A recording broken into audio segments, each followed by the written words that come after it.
Dear students, আমি BM sir বলছি।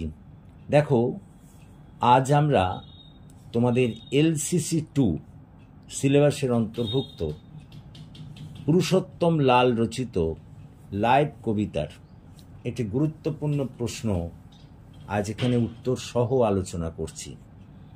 তোমাদের বলি, এই লাইভ কবিতার থেকে যে ধরনের বড় প্রশ্ন দিক না কেন, তোমরা যদি এটিকে লেখো তাহলে কিন্তু সব বড় প্রশ্নের উত্তরের মধ্যে দিয়ে করা হয়ে যাবে।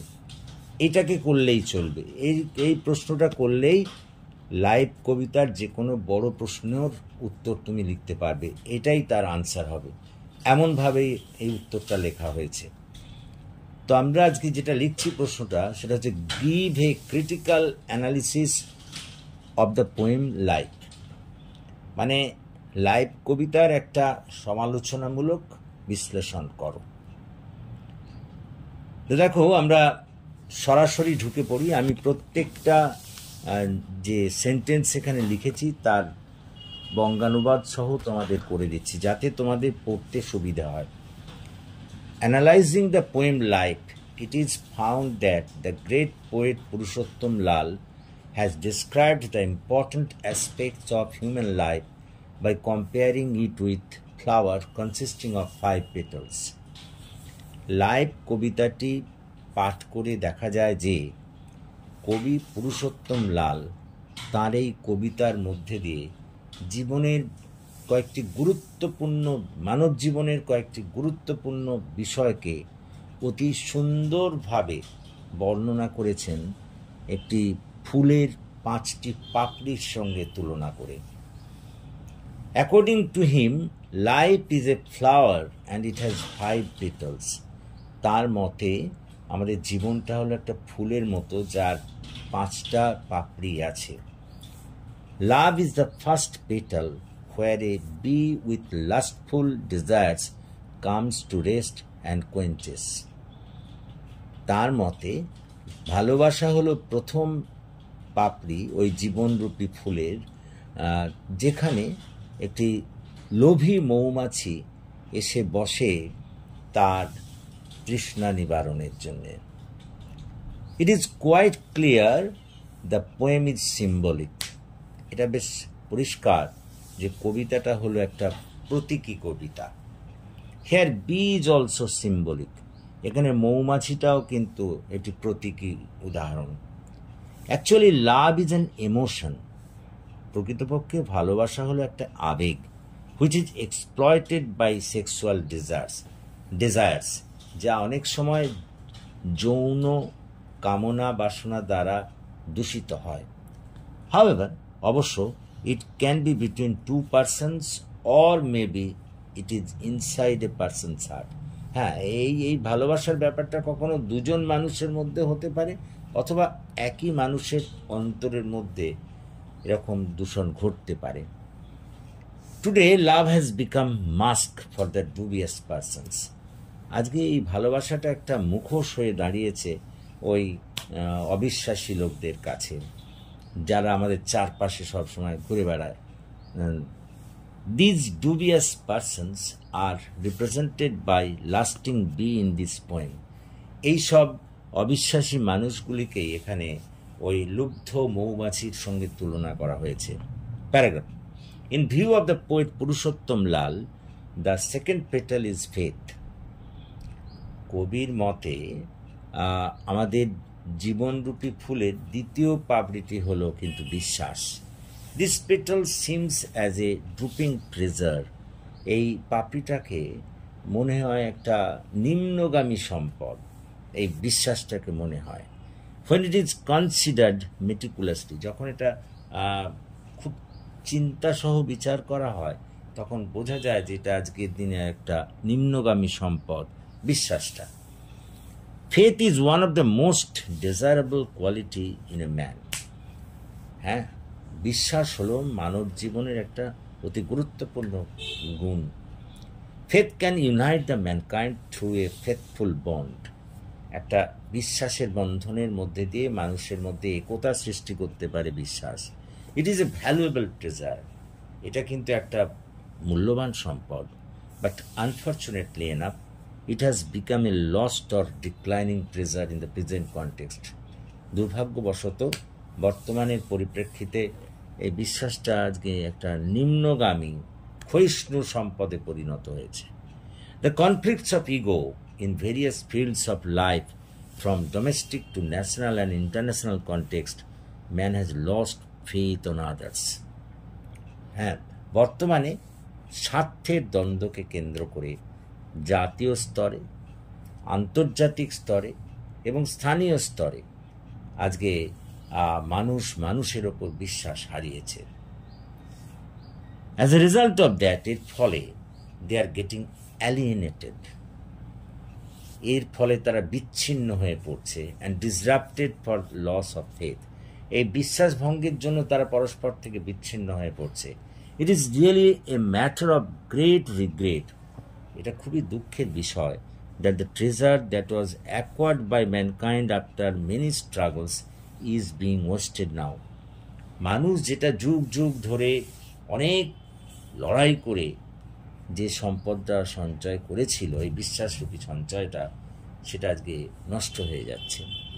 Paragraph, The great poet Purushottam Lal opines that the third petal is hope.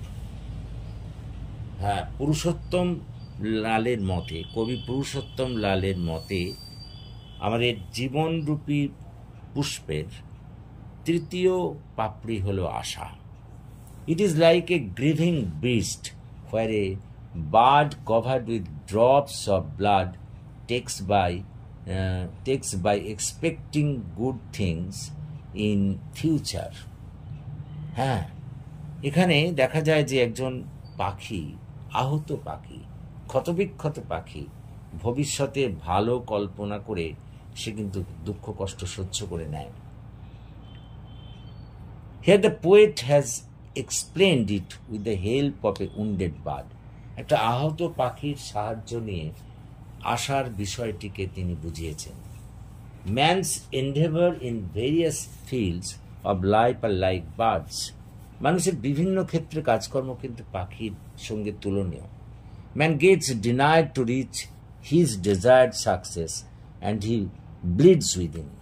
অনেক সময় মানুষ যা চায় সেটা কিন্তু সে পায় না, তার ফলে সে ভেতরে ভেতরে রক্তাক্ত হয়, সে ক্ষতবিক্ষত হয়ে যায়, তার আশা আকাঙ্ক্ষা সব কিছু নষ্ট হয়ে যায়। The drops of blood over the body of the bird are the symbols of those wounds. পাখির উপরে ওই যে রক্তের ছোপ, সেগুলোই কিন্তু আমাদের এই আঘাতের প্রতীক। Though man's hope is second, যদিও মানুষের আশা নড়ে যায়, still man, তবুও মানুষ, when gets wounded, যখন তারা আহত হয়, by his failures, তাদের ব্যর্থতার দ্বারা, and are bleeded, এবং ক্ষতবিক্ষত হয়, in heart, হৃদয়গত দিক দিয়ে, they try to find solace in their hope to overcome the hard or stiff situation one day. তারা তখন ওই ভবিষ্যতের ভালো দিনের আশা করে এই বর্তমান ক্ষতবিক্ষত পরিস্থিতিটাকে সয়ে নেয়। Paragraph, the spirit is regarded as the fourth petal of the flower of life by the poet P. Lal. জীবনরূপী পুষ্পের চতুর্থ পাপড়ি হিসেবে এখানে স্পিরিট বা শক্তির কথা বলা হয়েছে। অ্যাকর্ডিং টু হিম, তার মতে, only an exhausted and unfirm hand can be seen to stretch endlessly to touch a land.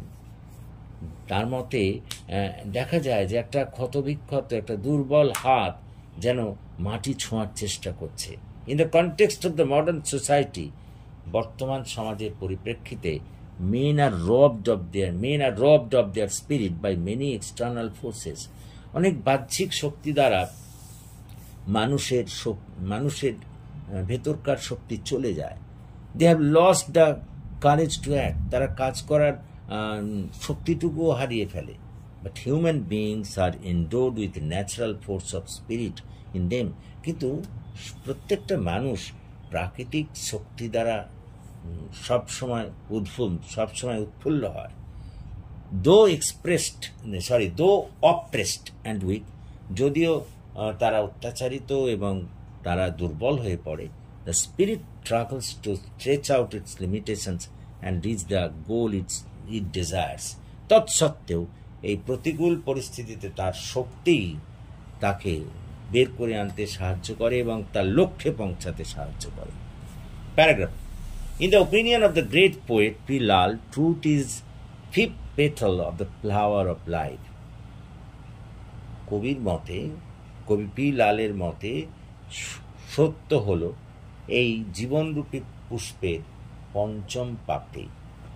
According to the poet, the real truth is hidden in the holy scriptures. কবির মতে আসল সত্যটা ওই ধর্মীয় পুস্তকে লিপিবদ্ধ আছে। But the common man can not know that truth. কিন্তু সাধারণ মানুষ এই সত্যটা জানতে পারে না, because most of them have no access to the scripture due to some reasons. নানা কারণে সাধারণ মানুষ ওই সব ধর্মীয় গ্রন্থের সত্য জানতে পারে না। But some shrewd religious leaders give misinterpretation of that truth to the common mass. কিন্তু কিছু চালাক ধূর্ত ধর্মীয় নেতা তারা মানুষকে ভুল ব্যাখ্যা দেয়। They create a war between opposing religious people for fulfilling their own interest. তারা নিজেদের স্বার্থ রক্ষার জন্যে এই বিপরীত ধর্মীয় সম্প্রদায়ের মধ্যে একটা যুদ্ধ সৃষ্টি করে।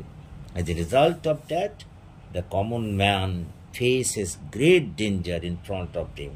যার ফলে সাধারণ মানুষ তাদের সামনে একটা বিরাট বিপদের সম্মুখীন হয়। They are trapped by the religious leaders. তারা ওই রিলিজিয়াস লিডারদের, ধর্মীয় নেতাদের ফাঁদে পড়ে যায়। So in conclusion, we can say without any hesitation, সুতরাং সিদ্ধান্তে আমরা কোনো দ্বিধা না করে বলতে পারি that the poet Purushottam Lal has explained different aspects of life through this poem very beautifully. যে কবি পুরুষোত্তম লাল জীবনের বিভিন্ন বিষয়কে এই কবিতার মধ্যে দিয়ে অতি সুন্দরভাবে কিন্তু ব্যাখ্যা করেছেন। So that's all. আশা করি তোমরা বুঝতে পেরেছ, এবং যদি তোমরা বুঝতে পারো তাহলে প্লিজ আমার এই যে প্রশ্নোত্তর এটি তোমাদের বন্ধুদের মধ্যে শেয়ার করো, এবং যারা এখন আমার এই চ্যানেলটিকে সাবস্ক্রাইব করোনি, প্লিজ সাবস্ক্রাইব মাই চ্যানেল। আমাকে এগিয়ে আসতে সাহায্য করো যাতে আমি আরও বেশি করে তোমাদের কাজে লাগতে পারি। So that's all for this day. Thank you for watching and listening.